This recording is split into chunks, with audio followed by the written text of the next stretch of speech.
আসসালামু আলাইকুম রহমতুল্লাহ। এক ভাই জানতে চেয়েছেন রসুল আকরাম সাল্লাল্লাহু আলাইহি সাল্লাম ১২ রবিউল আউয়াল তারিখেই কি জন্মলাভ করেছে? এ ব্যাপারে কি নির্দিষ্ট কোনো মত পাওয়া যায় নাকি দ্বিমত আছে? জি ভাইজান, এ ব্যাপারে আছে, কিছু দ্বিমত আছে। যেহেতু সরাসরি রসুল সাল্লাল্লাহু আলাইহি সাল্লামের মুখ নিঃসৃত বাণী থেকে প্রমাণিত হয়নি যে তিনি ১২ রবিউল আউয়াল জন্মলাভ করেছে, কিন্তু এ ব্যাপারে কিছু হাদিসের রেফারেন্স পাওয়া যায় যেগুলো তাবেঈ থেকে বর্ণিত হয়েছে। এরকম কিছু হাদিস, যেমন আমার কাছে একখানা হাদিস আছে। এই হাদিসটা, এটা হচ্ছে দালাইলুন নবুয়াত, ইমাম বাইহাকির লেখা। এই কিতাবের পৃষ্ঠা নাম্বার, প্রথম খণ্ড, এটা 7 খণ্ডের কিতাব, তো প্রথম খণ্ড পৃষ্ঠা নাম্বার 77। এখানে যে হাদিসটা আছে, এটা আপনার বাবের নাম হচ্ছে শাহরুল্লাজি ভুলিদা ফিহি রাসূলুল্লাহি সাল্লাল্লাহু আলাইহি ওয়াসাল্লাম। এই হাদিসের যে হাদিসটা আসছে, যে কলা মোহাম্মদ ইবনে ইসহাক হতে বর্ণিত, তিনি বলেন ভুলিদা রাসূলুল্লাহি সাল্লাল্লাহু আলাইহি ওয়াসাল্লাম ইয়াউমাল ইসনাইনি আমাল ফিলি লিসনাতা আশরাতা লাইলাতান মাদাত মিন শাহরি রবিউল আউয়াল। এই হাদিসে বলা হয়েছে ভুলিদা রসুল্লাহি সাল্লাল্লাহু আলাইহি ওয়াসাল্লাম, রাসূল সাল্লাল্লাহু আলাইহি ওয়াসাল্লাম জন্মগ্রহণ করেছেন ইয়াউমাল ইসনাইনে, সোমবারের দিন, আমাল ফিলে, হস্তির বছর, অর্থাৎ হস্তি বাহিনীরা যে বছর কাবা ধ্বংস করতে এসেছিল সেই বছর, এটা বলা হয় আমাল ফিল।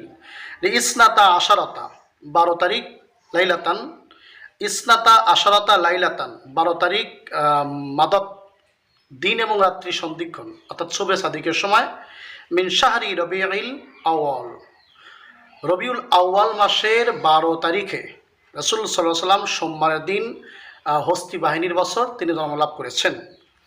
এই হাদিসের আপনার সনদের ব্যাপারে বলা হয়েছে ইসনাদহু জয়ীফুন, এর সনদটা হচ্ছে দুর্বল, অর্থাৎ দুর্বল সনদে বর্ণিত। আমরা জানি যে কয়েকটা সনদ হাদিস বর্ণিত হয়, সহিহ সনদ, দুর্বল সনদ।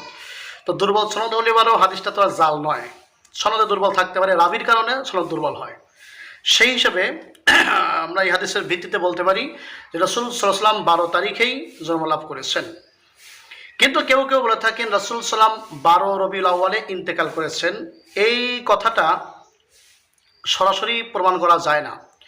রাসূল সাল্লাল্লাহু আলাইহি ওয়াসাল্লাম যে বছর ইন্তেকাল করেছেন, ওই বছর তিনি যেদিন ইয়াউমে আরাফা করেছিলেন, ইয়াউমে আরাফা হয় 9 জিলহজ, ওই দিন ছিল শুক্রবার।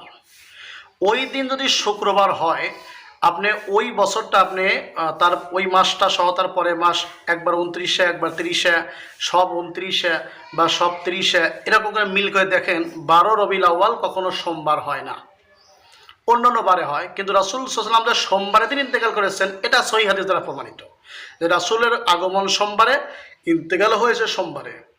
আর 12 রবিউল আউয়ালের আগমনের ব্যাপারে আমি এই দালাইলুন নবুয়াত থেকে যে হাদিস টানলাম, স্পষ্ট হাদিস আপনাদেরকে দেখা দিলাম। কিন্তু ইন্তেকালের ব্যাপারে যে 12 রবিউল আউয়াল, এটা ঐতিহাসিকদের মতামত আসছে, ইতিহাসবিদগণ লিখেছেন, বিভিন্ন সিরাতের কিতাবে লিখেছেন, কিন্তু এটার ব্যাপারে সহিহ কোনো রেফারেন্স পাওয়া যায় না। কারণ যদি 12 রবিউল আউয়াল সোমবার হয়, তাহলে ওই বছরটা মেলে না, সোমবার কোনোভাবে হিসাব করা যায় না। আমি নিজেও ক্যালকুলেশন করে দেখেছি, আসলে হিসেবে সোমবারের দিনে আসে না। রাসূল সাল্লাম যে বছর ইন্তেকাল করেছেন, ওই বছর 12 রবিউল আউয়াল সোমবার হয় না। কিন্তু সহিহ হাদিসে প্রমাণিত রাসূল সাল্লাম সোমবারের দিন জন্ম, সোমবারের দিন তার ইন্তেকাল। বারটা সোমবার ছিল, তারিখটা 12 রবিউল আউয়াল কিনা এটা মেলানো যায় না। কিন্তু তিনি যে সোমবারের দিন 12 রবিউল আউয়াল জন্মগ্রহণ করেছেন, সেটা এই হাদিস থেকে প্রমাণ করে দিলাম। আশা করি বুঝতে পেরেছেন। এরপরে আমি বলি, এলিয়ে মন্তব্য করার কিছু নাই, মতানক্য করার কিছু নাই, যে যেটা পালন করে করুক। এটা ইসলামের ওই রকম কোনো বিষয় না যে এটা ফরজের বিষয় বা কোনো আকিদার বিষয়, বা এটা করলে মুসলমান থাকবে, না করলে মুসলমান থাকবে না, ব্যাপারটা এরকম না। এটা হচ্ছে রাসূলের প্রতি যাদের মহব্বত, ভালোবাসা, ইয়াকিন বেশি আছে, তারা রাসূলের আগমনটাকেই কেন্দ্র করবে। আগমনে তারা রাসূলের প্রতি মহব্বত হইয়া দরুদ শরীফ, সিফাত বা বিভিন্নভাবে ইবাদত বন্দেগীর মধ্য দিয়ে দিনটা পালন করবে। এটাই হচ্ছে কথা। আল্লাহ পাক আমাদের সকলকে বোঝার তৌফিক দান করুন, আমিন।